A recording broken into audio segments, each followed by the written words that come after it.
నేపథ్యంలో భద్రతలు పాటిస్తూ అభ్యర్థులు పరీక్షకు హాజరయ్యారు. పరీక్షా కేంద్రాల వద్ద అభ్యర్థులకు థర్మల్ స్కానింగ్, శానిటైజింగ్ చేసి అధికారులు పరీక్షా కేంద్రంలోనికి అనుమతించారు. పరీక్షా కేంద్రాలను జిల్లా కలెక్టర్ పోలా భాస్కర్ ఆకస్మిక తనిఖీ చేశారు.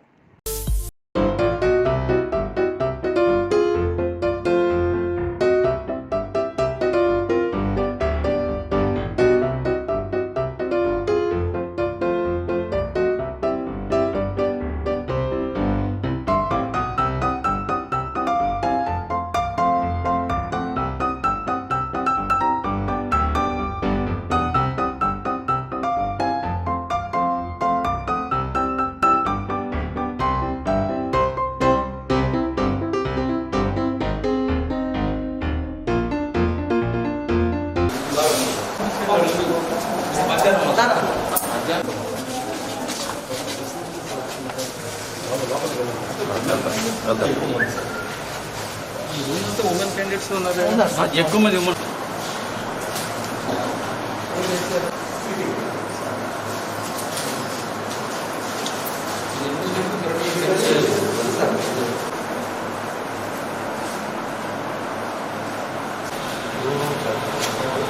Sir, 33 absent, sir, 127 students. అందరికీ స్క్రీన్ చేశామా? అందరికీ స్క్రీన్ చేశారా? చేశాను సార్. ఎవరికైనా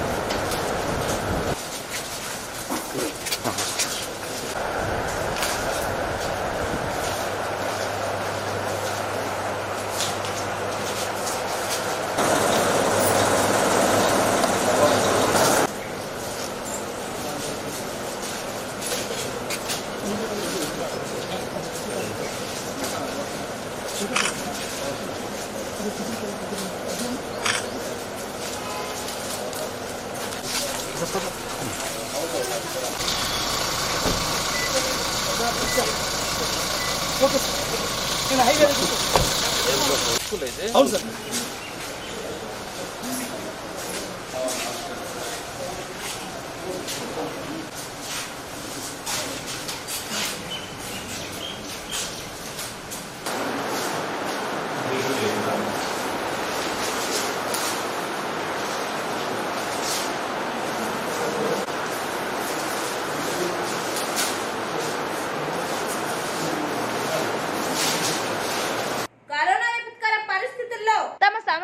తీసుకోవాల్సిన చర్యల గురించి జిల్లా స్థాయి R&S అసోసియేషన్ ఆధ్వర్యంలో స్థానిక కళ్యాణి కాన్ఫరెన్స్ హాల్లో కమిటీ సభ్యుల సమావేశం నిర్వహించారు.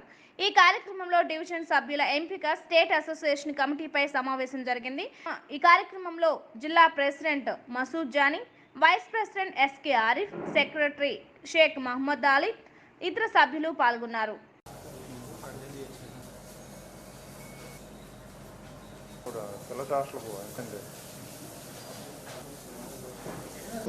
R&S టెక్నీషియన్స్ వెల్ఫేర్ అసోసియేషన్ తరఫు నుంచి మా డిస్ట్రిక్ట్ కమిటీ మీటింగ్ ఏర్పాటు చేసుకున్నామండి. ప్రజెంట్ వచ్చేసి ఇప్పుడు ఈ కరోనా లాక్డౌన్ వల్ల ఇబ్బంది పడ్డ వృత్తుల్లో మా వృత్తికి ఎక్కువ శాతం చాలా నష్టం జరిగింది. దానికి సంబంధించి కొన్ని ప్రభుత్వానికి, ప్రభుత్వ అధికారులకి విజ్ఞప్తి చేసుకోవటం కోసం ఏ విధమైన నిర్ణయాలు తీసుకోవాలనే దాని గురించి ఈరోజు మనం మీటింగ్ ఏర్పాటు చేసుకున్నాం. ఇదే విషయం గురించి ఇప్పుడు మనకి ఇక్కడ ఈ జిల్లాలోనే కాకుండా మన రాష్ట్ర స్థాయిలో కూడా దీని గురించే మనకు చర్చలు జరుగుతూ ఉన్నాయి. ఈ రాష్ట్ర స్థాయి కమిటీ కూడా ఏర్పడబోతుంది. దానికోసం అని చెప్పి ఈరోజు మా జిల్లా నుంచి ఏదైనా ఒక నివేదికను తయారు చేసి తరఫున మీటింగ్ కాంటాక్ట్ చేశామండి. దీని ముఖ్య ఉద్దేశము మన జానీ గారు చెప్పినట్టు ఏసీ టెక్నీషియన్స్కి ఉన్నటువంటి సమస్యలు, వాళ్ళకు ఉన్నటువంటి ప్రాబ్లమ్స్, దాని గురించి మనం ఒక స్టేట్ కమిటీ ఏర్పడాలండి. ఆ స్టేట్ కమిటీ కోసంగా ఏర్పడడానికి సన్నాహాలు జరుగుతున్నాయి. దానికోసంగా మన ప్రకాశం జిల్లాలో ఉన్నటువంటి కమిటీ సభ్యులందరూ కలిసి ఒక కార్యాచరణ రూపకల్పన కోసం ఈరోజు ఇక్కడ మీటింగ్ ఏర్పడుతున్నామండి. ముఖ్య ఉద్దేశం కి సంబంధించినటువంటి కార్యక్రమంలో భాగంగా ఈరోజు 5 డివిజన్స్ సభ్యులందరూ కలిసి స్టేట్ నాయకుల్ని ఎన్నుకోవడం కోసంగా ఒక్కొక్క డివిజన్ నుండి 2ని ఎన్నుకోవడం జరుగుతుంది. ఈరోజు మంచి నాయకత్వాన్ని స్టేట్కి అందించాలని, మన అందరికి టెక్నీషియన్ అందరి కష్టాన్ని ముందుకు తీసుకురావాలని చెప్పి చర్చ విభాగం పెట్టుకున్నాము. మన జిల్లాలో ప్రతి ఒక్క టెక్నీషియన్ ఎలా ఈ కరోనా వల్ల ఎలాంటి సేఫ్టీ తీసుకోవాలి అనేది ప్రతి అసోసియేషన్ వారు జాగ్రత్తలు చెప్తూ మన టెక్నీషియన్కి ఉపయోగపడే అన్ని రకాల రంగాల్లోనూ టెక్నికల్గా కానీ వాళ్ళకి ఏదైనా మోరల్ సపోర్ట్ కానీ ఏదైనా చేయాలంటే ముందుకు నడిచే విధంగా చర్యలు తీసుకోవడం జరుగుతుంది. ఇప్పుడు స్టేట్ కమిటీలో మా 5 అసోసియేషన్ వారు ఒక నిర్ణయాన్ని తీసుకుని దాన్ని స్టేట్ కమిటీ ముందు పెట్టి ఒక స్టేట్ కమిటీని ఫామ్ చేసుకోవాలని ఒక దృఢ నిర్ణయం తీసుకున్నాము. ప్రకాశం జిల్లాలో ఉన్న అసోసియేషన్ల కల్లా యాక్టివ్గా ఉంది ప్రకాశం జిల్లా ఉంది. ప్రకాశం జిల్లా అంటే మేము చేసే ప్రతి ఒక్క టెక్నీషియన్కి ఆర్థిక బాధలు తెలుసుకుంటూ వాళ్ళకి కావాల్సిన చేయూతను ఇస్తూ ఒకరు మాలో ఉన్న ఎన్ని ఇబ్బందులు ఉన్నా కానీ మనం ఒక టెక్నీషియన్కి ఏ రకంగా మన కరోనా లాక్డౌన్ పూర్తి శ్రమంలో చేతనైన సహాయం ప్రతి అసోసియేషన్ వాళ్ళు చేసుకుంటూ వచ్చారు. అలాగే ఇప్పుడు ఉన్న మాకు ఉన్నది 3 నెలల సీజన్ అండి. మాకు ఆ సీజన్లో లాక్డౌన్ కారణం వల్ల చాలా వెనకబడిపోయాం మేము. చాలా ప్రతి ఒక్క టెక్నీషియన్ ఆర్థిక బాధలు అనేది ఒక్కో రకంగా ఎవరికి తగ్గట్టు వాళ్ళకు ఉన్నాయి. అందుకని చెప్పేసి ఆ టెక్నీషియన్ బాధల్ని ఒక్కొక్కరిని ఎలా చేసుకోవాలి, మనం ఎలా చేసుకుంటే అందరి ముందుకు తీసుకెళ్తాము అనే మా జిల్లా అసోసియేషన్ మీటింగ్ ఇది. ఇందులో మేము మార్కాపురం నుంచి ఎర్రగొండపాలెం, ఖమ్మం, గిద్దలూరు తరపు నుంచి 100 మంది మెకానిక్లు ఉన్నామండి. ఈ 100 మందికి మళ్ళీ వాళ్ళ దగ్గర పనిచేసే వాళ్ళు మొత్తం కలిపి 500 నుంచి 600, 700 మంది దాకా ఉంటారు. వీళ్ళకు ఈ లాక్డౌన్ వల్ల తీవ్ర ఆర్థిక ఇబ్బందుల్లో చాలామంది ఇబ్బంది పడుతున్నారు. ఈ సమస్యకు ప్రభుత్వం దృష్టికి తీసుకెళ్లాలని మాకు జిల్లా స్థాయి యూనియన్ ఉంది, రాష్ట్ర స్థాయి యూనియన్ ఏర్పడాలని ఈ మీటింగ్ ఏర్పడుతున్నామండి. మాకు ప్రభుత్వ సహాయాలు, ప్రభుత్వ గుర్తింపు లేక తీవ్ర ఇబ్బందుల్లో ఉన్న మెకానిక్లు చేతి వృత్తి వాళ్ళలో మాదొకటి ఉందండి. మిగతా వర్కర్స్ అందరూ ప్రభుత్వంలో గుర్తింపు పొంది భారత ప్రధాని నరేంద్ర మోడీ 70వ జన్మదినం సందర్భంగా ఏర్పాటు చేసిన సేవా సప్తాహం కార్యక్రమంలో చివరి రోజున స్థానిక భాగ్యనగర్ కాలనీలోని పార్కు నందు బీజేపీ జిల్లా ప్రధాన కార్యదర్శి సెగ్గం శ్రీనివాసరావు ఆధ్వర్యంలో స్వచ్ఛ భారత్ కార్యక్రమాన్ని నిర్వహించారు. ఈ కార్యక్రమంలో బీజేపీ నాయకులు పేర్ల సుబ్బారావు, అద్దంకి కోటేశ్వరరావు, జి సత్యనారాయణ, మనోజ్ కుమార్ తదితరులు పాల్గొన్నారు.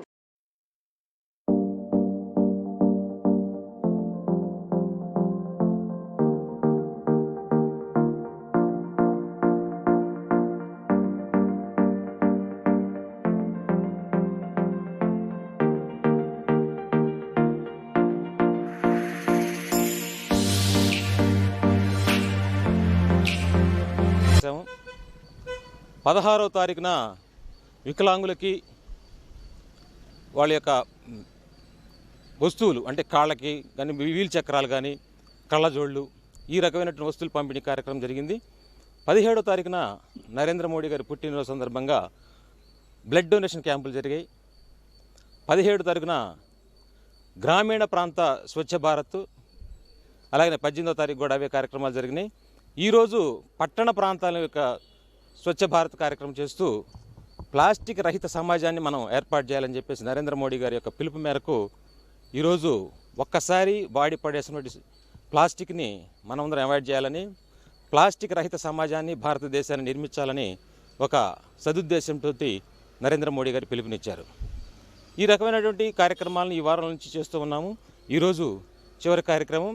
ఈ యొక్క కార్యక్రమాన్ని ఒంగోలు, భాగ్యనగర్ 20 డివిజన్లో ఈ పార్కులు మనం చేశాం. అలానే సమాజం అంతా కూడా పార్టీలకు అతీతంగా, రాజకీయాలకు అతీతంగా మన చుట్టూ ఉన్నటువంటి సమాజాన్ని పరిశుభ్రంగా ఉంచుకున్నట్లయితే మనకు ఏ రకమైనటువంటి జబ్బులు రావన్న ఉద్దేశంతో నరేంద్ర మోడీ గారు స్వచ్ఛ భారత్ కార్యక్రమాన్ని తీసుకున్నారు. అలానే వారి యొక్క యోగా కార్యక్రమాన్ని కూడా తీసుకొని ప్రజలందరూ ఆరోగ్యంగా ఉన్నట్లయితే వారి యొక్క ఆర్థిక స్థితిగతులు కూడా బాగుంటాయని చెప్పేసి ఒక పిలుపుతోటి దేవాలయాల వద్ద భక్తులకు ఆహ్లాదకరమైన వాతావరణం కల్పించాలని భక్తి పారవస్యంతో ఆరాధించేలా వాటిని తీర్చిదిద్దాలని జిల్లా కలెక్టర్ పోలా భాస్కర్ అన్నారు. దేవాదాయ శాఖ అధికారులతో స్థానిక కలెక్టరేట్లో సమావేశం నిర్వహించారు. కరోనా నేపథ్యంలో దేవాలయాల వద్ద వచ్చే భక్తులు భౌతిక దూరం పాటించేలా చర్యలు తీసుకోవాలని ఆయన సూచించారు. 60 సంవత్సరాలు దాటిన వారిని 10 సంవత్సరాల లోపు చిన్నారులను దేవాలయాలకు అనుమతించరాదని తెలిపారు. ఈ సమావేశంలో డిఆర్ఓ కె వినాయకం, దేవాదాయ శాఖ కమిషనర్ మాధవి, ఇతర అధికారులు పాల్గొన్నారు.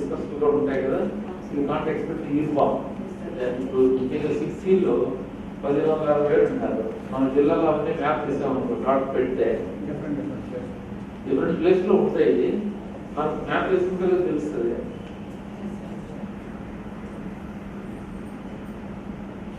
నేనేమనుకున్నానంటే మండలానికి ఏమన్నా కోటలు చేస్తే మండలం వారిగా మీరు లెక్క వేసుకుంటే అది కూడా అది సపరేట్గా ఒక షీట్ మీద వేసుకోవాలి. 56 మండలాల్లో ఈ 68 టెంపుల్స్ ఒక అబ్స్ట్రాక్ట్ వేసుకొని ఇస్తాం. దీనికి ఇంకొక ప్రాబ్లం ఏంటంటే serial number, name of the mandal రాసి, ఈ నేమ్ ఆఫ్ ది మండల్ రాసిన తర్వాత ఈ బ్రేకప్ ఉంది కదా తీసుగా రాసుకోండి. ఆ మండల్లో 68 టెంపుల్స్ ఎన్ని ఉన్నాయి, 60 టెంపుల్స్ ఎన్ని ఉన్నాయి, 60 టెంపుల్స్ ఉన్నాయి, 60 మండలాలు ఎన్ని ఉన్నాయి ఇది రాసి టోటల్ ఇన్స్టిట్యూషన్స్ టెంపుల్స్ ఇన్స్టిట్యూషన్స్ కలిపి టోటల్ ఎంత. అప్పుడు మీకు 50 మండలాలు చూస్తే ఇవి గెట్ మ్యాట్రిక్స్. మనకు మండలవారిగా చూసుకున్నప్పుడు ఏ మండలంలో మనకు టెంపుల్స్ ఉన్నాయి ఎక్కువ, ఏ మండలంలో తక్కువ ఉన్నాయి, ఎక్కువ ఉన్నాయి. సో దాన్ని బట్టి నేను ఎందుకు చెప్తున్నానంటే ఇది ముందు చేసి అందులో జరిగేది ఒక యావరేజ్ మీద మీకు కనుక ఇక్కడ మీకు 56 మండలాల్లో లొకేట్ చేయడానికి 56 మంది లేకపోయినా ముందు నాకు మండలం వాళ్ళుగా లేకపోతే ఎక్కడైనా సరే ఒక మండలంలో ఎక్కువ టెంపుల్స్ చూసినాయి ఇంకో అక్కడ ఒకరినే పెడతాము. మోరల్లెస్ లోడ్ నాకు లెక్క రావాలంటే ఎట్లా రావాలంటే మీ శాంక్షన్ పోస్టులు ఎన్ని ఉన్నాయి, మన శాంక్షన్ పోస్ట్ ముందు లెక్క వేసుకుంటే 35 + 20 13. నేను ఇంకా 2 రోజులు తర్వాత పక్కన పెడదాం. అందరినీ ఒక నంబర్ తీసుకుని అడుగుతున్నా ఆ గవర్నమెంట్ లెక్చర్ ఎలా వచ్చిందని ఈ డిపార్ట్మెంట్ లో. నేను టీటీలో పనిచేసినప్పుడు మనం ఇంతవరకు జీవితంలో మన సర్వీస్ లో వినన్నటువంటి పేర్లు ఉన్నాయి. ఒక 200 పేర్లు ఉంటాయి. సో టీటీని 504 నెలలు 25,000 స్టాఫ్ మేనేజ్ చేశాను. మీదే ముందు ఒక జిల్లాది నాకు కొంతమంది ఏదో ఒక పేరు ఒక నోమెన్క్లేచర్ రావాలి కాబట్టి టెంపుల్లో ఉండేవాళ్ళు మేనేజర్ పోస్ట్ క్రియేట్ చేసుకొని సబ్సిక్వెంట్ గా ఈవోకి దాన్ని పెట్టుకొని కొంతమంది ఈవోలు అయ్యారు. ఇంకా కొంతమంది అట్లా ఉన్నారు. అంతే కదా. నేమ్ ఆఫ్ ది మండల్ ఒక మండలం తీసుకుంటే ఈ ఉన్నటువంటి 12 టెంపుల్స్ ఆబ్వియస్లీ ఏ మండలం. పార్లమెంట్ లో కేంద్ర ప్రభుత్వం ప్రవేశపెట్టిన రైతులకు వ్యతిరేకమైన వ్యవసాయ అనుబంధ బిల్లులకు రాష్ట్రంలోని అధికార వైసీపీ ప్రతిపక్ష టీడీపీలు మద్దతు ఇవ్వటాన్ని కాంగ్రెస్ పార్టీ తీవ్రంగా వ్యతిరేకిస్తుందని ఆ పార్టీ జిల్లా అధ్యక్షులు ఈదా సుధాకర్ రెడ్డి అన్నారు. స్థానిక జిల్లా పార్టీ కార్యాలయంలో ఆయన మీడియా సమావేశంలో పాల్గొని మాట్లాడారు. ఆయన మాట్లాడుతూ నరేంద్ర మోడీకి భయపడి రాష్ట్రంలోని రైతులు ప్రాణాలతో వైసీపీ టీడీపీలు చెలగాటం ఆడుతున్నారని అన్నారు. ఈ కార్యక్రమంలో జిల్లా ప్రధాన కార్యదర్శి సుదర్శన్ రవి, ఉపాధ్యక్షులు ఎస్కే రసూల్, సేవాదల్ చైర్మన్ కొప్పోలు సుబ్బారావు, ఇతర నాయకులు పాల్గొన్నారు. కేంద్ర ప్రభుత్వం ప్రవేశపెడుతున్నటువంటి రైతు వ్యతిరేక బిల్లులను ఖండించండి. కేంద్ర రాష్ట్ర ప్రభుత్వాల ప్రజా వ్యతిరేక విధానాలు అంతకుముందు ఉన్నటువంటి బిల్లు ఉండేది. మరి ఇప్పుడు ప్రవేశపెట్టిన బిల్లు ద్వారా మార్కెట్ కమిటీలే కాకుండా ఈ రైతులు ఎక్కడైనా సరే ఓపెన్ మార్కెట్లో వాళ్ళ ఇష్టానుసారం అమ్ముకోవచ్చు అనేటువంటి విధంగా బిల్లు తీసుకొని వస్తుంది. దానివల్ల దళారుల రాజ్యం ఎక్కువైపోయి మరి రైతులను మోసం చేసి తక్కువ ధరకే రైతుల దగ్గర నుంచి పంటను కొనేటువంటి పరిస్థితి. మరి పోను మార్కెట్ కమిటీల ద్వారా కొనేటువంటి ప్రక్రియను కూడా ప్రభుత్వం నిలుపుదల చేసి మొత్తం దళారుల ద్వారానే ప్రైవేటు వ్యక్తుల ద్వారానే రైతు ప్రొడక్టులన్నీ కూడా అమ్ముకునేటువంటి పరిస్థితి తీసుకొచ్చి ఇంకా రైతుల్ని నష్టపరిచేటువంటి ప్రక్రియ. ఇకపోతే రెండవ ప్రక్రియ, పంట దిగుబడి రాకముందే మరి వ్యాపారులకు అమ్ముకునేటువంటి ప్రక్రియ. మరి ఆ ప్రక్రియలో వ్యాపారస్తులు చేసుకునేటువంటి అగ్రిమెంట్లకి, అంటే రైతుకి వ్యాపారస్తుడికి జరిగేటువంటి అగ్రిమెంట్లకి రక్షణ కల్పించేటువంటి ప్రక్రియ.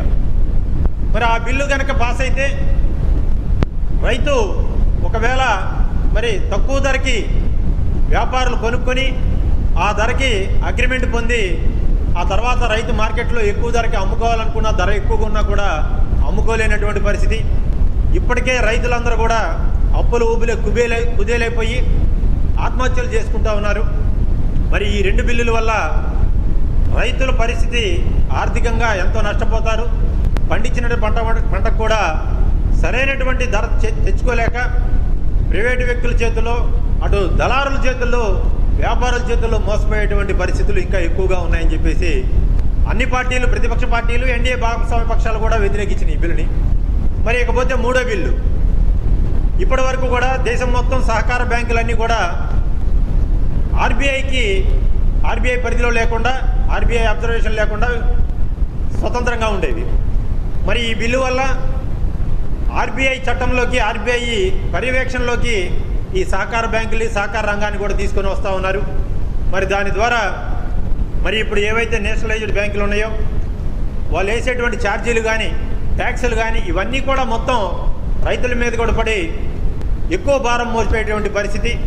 అంతేకాకుండా ఇప్పుడు సహకార బ్యాంకుల్లో రైతులు మొత్తం కూడా దాదాపు మన రాష్ట్రంలో అయితే రైతులందరూ కూడా రుణాలు ఎక్కువగా సహకార బ్యాంకుల్లోనే తీసుకుంటూ ఉన్నారు. మరి రుణాలు పొందేటువంటి అవకాశం కూడా పోను తగ్గిపోతూ ఉంటాయి. మరి సహకార బ్యాంకులు ఆర్బీఐ పర్యవేక్షణలో తీసుకురావడం కూడా దారుణం అని చెప్పేసి రైతుల యొక్క ఆర్థిక పరిస్థితుల్ని, రైతువారీ రుణాలని కూడా శాసించేటువంటి విధానంగా ఈ 3 బిల్లులు తీసుకొని వస్తున్నారు. కనుక మరి కేంద్రంలో ఉన్నటువంటి బీజేపీ ప్రభుత్వం వ్యాపారులను కొమ్ము కాస్తూ రైతు ప్రయోజనాలను దెబ్బతీసే విధంగా ఈ 3 బిల్లులు ప్రవేశపెడతా ఉంది. మరి రాష్ట్రంలో ఉన్నటువంటి అధికారంలో ఉన్న వైఎస్ఆర్ కాంగ్రెస్ పార్టీ ప్రభుత్వం, అటు ప్రతిపక్ష తెలుగుదేశం పార్టీ ప్రభుత్వాలు ఈ బిల్లుకు మద్దతు ఇవ్వడం ఎంతవరకు కరెక్టో ప్రజలకు సమాధానం చెప్పాలని చెప్పేసి మేము కాంగ్రెస్ పార్టీ తరఫున డిమాండ్ చేస్తూ ఉన్నాము. ఇది రాష్ట్రంలో రైతుల్ని మోసం చేసేటువంటి ప్రక్రియ. ఇటు ప్రజల్ని మోసం చేస్తూ ఉన్నారు. నిన్నగాక మొన్న ఉచిత విద్యుత్కి కనెక్షన్లన్నిటికీ కూడా మరి రాష్ట్ర ప్రభుత్వం, కేంద్ర ప్రభుత్వం పేరు చెప్పి విద్యుత్ మీటర్లను బిగించేటువంటి ప్రక్రియ. దాని ద్వారా ఆల్రెడీ నడ్డి విరుస్తూ ఉంది. మరి ఇప్పుడు ఈ బిల్లులకి మద్దతు పలికి రైతుల్ని సమూలంగా నాశనం చేసేటువంటి పరిస్థితుల్లోకి కేంద్ర రాష్ట్ర ప్రభుత్వాలు ఎండిపోతూ ఉన్నాయి. ఇకపోతే మరి జగన్మోహన్ రెడ్డి గారు అధికారంలోకి వచ్చేటప్పుడు ప్రత్యేక హోదా కావాలంటే నాకు 25 మంది ఎంపీలను తీసుకొని రమ్మన్నాడు. ప్రభుత్వాలు మారినా పోతురాజు కాలువకు మోక్షం కలగలేదు. కాలువ పరిసర కాలనీవాసులు అనేక ఇబ్బందులతో కాలం వెళ్లదీస్తున్నారు. పోతురాజు కాలువపై P9 స్పెషల్ స్టోరీ.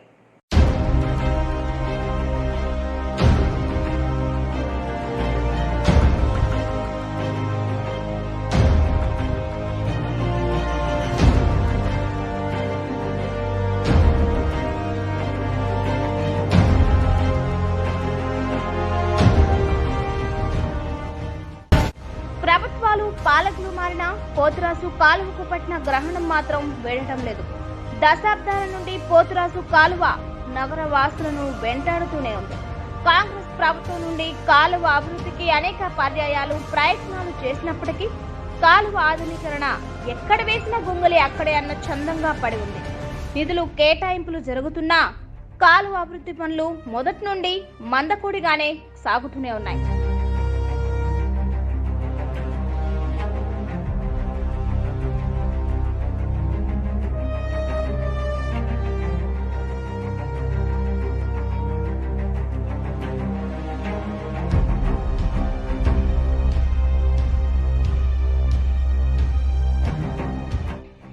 టీడీపీ హయాంలో కాలువ అభివృద్ధిపై ప్రత్యేక దృష్టి సారించి కాలువ పనులు మొదలుపెట్టారు. కానీ అవి పూర్తి స్థాయిలో జరగలేదు. అనంతరం సార్వత్రిక ఎన్నికలు రావడంతో పనులకు బ్రేకులు పడ్డాయి. దీంతో పరిసర కాలనీ వాసులు అనేక ఇబ్బందుల నడుమ కాలం వెళ్లదీస్తున్నారు.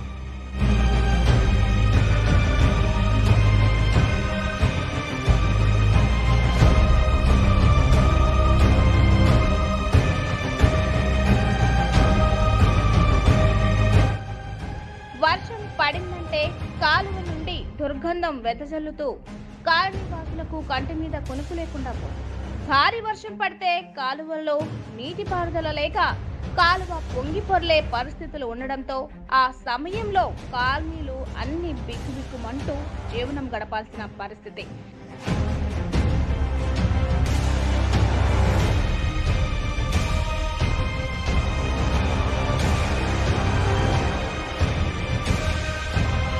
వైసీపీ ప్రభుత్వం ఏర్పడిన తరువాత విద్యుత్ శాఖ మంత్రి భారనేని శ్రీనివాసరెడ్డి సుమారు 90 కోట్లతో పోతురాజు కాలువ ఆధునీకరణకు శంకుస్థాపన చేశారు.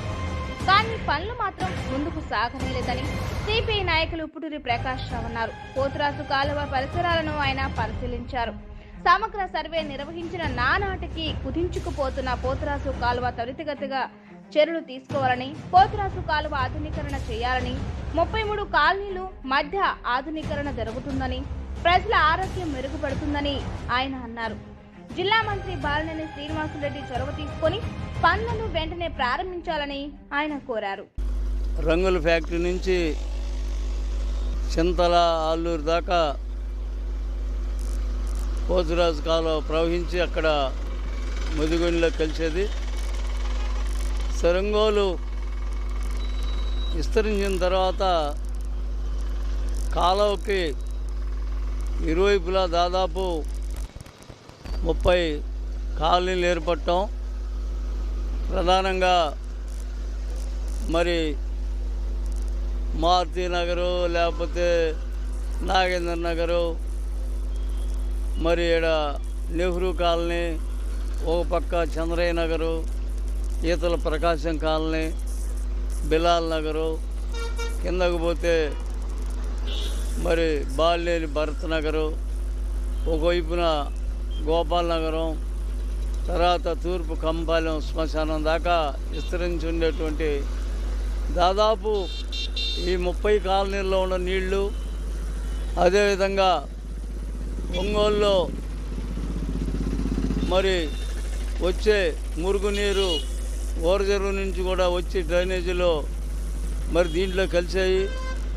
పాలకుల నిర్లక్ష్య కారణంగా మరి లైలా తుఫానప్పుడు కాలనీలన్నీ మునిగిపోయి ఉప్పెనలాగా 3 రోజులు నీళ్ళు పారిన తర్వాత మరి అప్పుడు ఫేజ్ 1 అని చెప్పి శ్రీనివాసులరెడ్డి గారు మంత్రిగా ఉన్నప్పుడు 10,000 కోట్లు ఖర్చు పెట్టి దశపల్లి దగ్గర బ్రిడ్జి నిర్మాణం, మారుతి నగరు, లేకపోతే నవభారత్ ఎదురు ఉన్నటువంటి దాని మీద పోతురాజు కాలువ మీద కొద్ది కాలుదారులు అయితే నిర్మించారు. ఇటీవల మన జిల్లా మంత్రివర్యులు శ్రీనివాసులరెడ్డి గారు మేము దీన్ని పక్కాగా అభివృద్ధి చేస్తాము, దీనికి డోకా లేని పనులు మేము చేస్తామని చెప్పి 89 కోట్లకు పైన బడ్జెట్ పెట్టి మరి ఫిబ్రవరి 1వ తారీఖున ఘనంగా 3 మంత్రులు, ఆయనతో పాటు 4 మంత్రులు హాజరయ్యి మరి ఈ గుంటూరు రోడ్డు దగ్గర మాత్రం ఘనంగా రాళ్ళు అయితే వేశారు. కానీ వాస్తవ సమస్య ఈ పోతురాజు కాలువ ఆధునీకరించాలంటే ముందు కాలువ మీద ఉన్నటువంటి దాదాపు 200 పైసలకు గృహాలను తొలగించాలా, మరి కాలువ 2 పక్కల రోడ్లు డిజైన్ చేయాలా. ఇటువంటి పరిస్థితుల్లో కూడా టౌన్లో వచ్చే మురుగునీరు, పైపొచ్చు వర్షానికి వచ్చే నీరంతా కూడా ఈ కాలువలో పడేదానికి కావాల్సినటువంటి వ్యవస్థ అమలు చేసి మరి కాలువను ఆధునీకరించినప్పుడే మరి ఇది ఏమైనా కానీ అభివృద్ధి చెందింది. కానీ రాయి అయితే ఆడ కానొస్తుంది.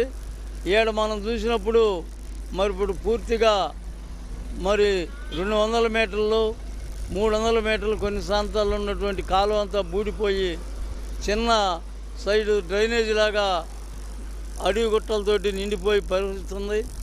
ఆ రోజు కళ్ళంతా తెస్తున్నాం అని చెప్పి అప్పుడు కాంట్రాక్టరు గుట్టలు మాత్రం తొలగించిపోయాడు. మరలా ఇప్పుడు మరి సర్వే చేసింది తెలియదు, లేకపోతే కట్టలు స్ట్రెంత్ నెట్ చేస్తారో తెలియదు. మరి భవిష్యత్తులో కూడా ఈ రాయి పునాయి రాయిగానే ఉంటుందా, లేకపోతే ఇది ముందుకు పోతుందనేది కూడా ప్రశాంతంగా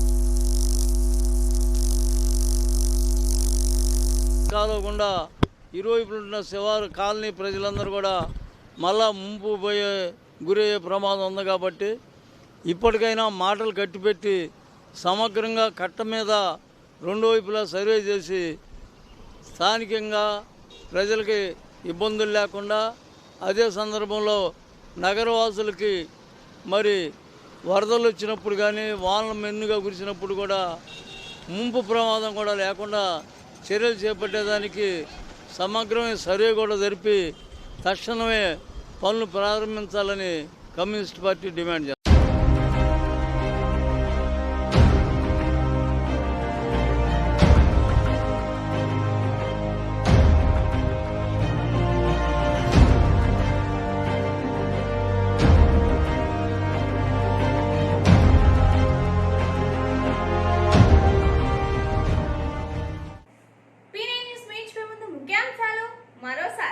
గ్రామ వార్డు సచివాలయ పరీక్షలు ప్రారంభం. పరీక్ష కేంద్రాలను తనిఖీ చేసిన జిల్లా కలెక్టర్ పోలా భాస్కర్. రైతుల సంక్షేమాన్ని విస్మరించిన ప్రభుత్వాలు. కాంగ్రెస్ జిల్లా అధ్యక్షులు ఇడా సుధాకర్ రెడ్డి. ఈ వార్త